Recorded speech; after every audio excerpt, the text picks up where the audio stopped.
Night గిన్నెలన్నీ wash చేసేసుకొని వంటిల్లు మొత్తం క్లీన్ చేసి పెట్టుకుంటే ఆ ఫ్రెష్ ఫీలింగ్ ఉంటుంది. మార్నింగ్ లేచిన తర్వాత వంట చేయాలి అన్న ఇంట్రెస్ట్గా అయితే ఉంటుంది. ఇంకా నేను నైటే వంటిల్లంతా క్లీన్ చేసేసుకొని ముగ్గులు అయితే పెట్టేసుకున్నాను. ఇట్లా ముగ్గులు పెట్టుకోవడం అంటే నాకు చాలా ఇష్టం. వంటింట్లో ఒక ప్లెజెంట్ ఫీలింగ్ వస్తుంది, మనసుకు ప్రశాంతత. అందుకే నేను ముగ్గులు అయితే వేసుకుంటాను వంటింట్లో. చాలామంది అడుగుతారు ఎందుకు ఇట్లా వేసుకుంటామని. ఒక ఫ్రెష్ ఫీలింగ్ కోసం అయితే నేను ముగ్గులు అయితే పెట్టుకుంటాను అనమాట. ఇంకా అందరైతే పడుకున్నారు. నేను క్లీన్ చేసుకుని వచ్చేలోపు మా సుదేష్నేమో గోరింటాకు పెట్టమ్మా అని తెగ విసిగిచ్చేస్తూ ఉంది. అకేషన్ ఏదైనా ఎవరిదైనా గోరింటాకు మాత్రం మా సుదేష్నకు ఉండాల్సిందే ఖచ్చితంగా.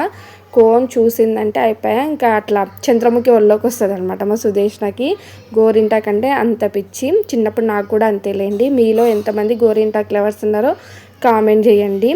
ఇంకా నాకు నిద్ర మబ్బులు అంత ఇంట్రెస్ట్గా రాలేదనమాట. ఏదో ఒక చిన్న డిజైన్ అయితే వేశాను.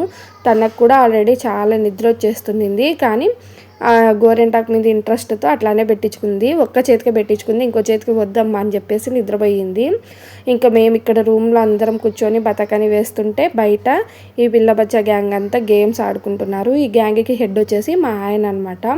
వీళ్ళ గేమ్స్ అయితే వద్దులేండి. ఇంకా మా సుదేష్న గోరింటాకు చూసారా ఎట్లా ఉందో కామెంట్ చేయండి. తన ఒపీనియన్ చెప్తుంది, వినండి ఒకసారి.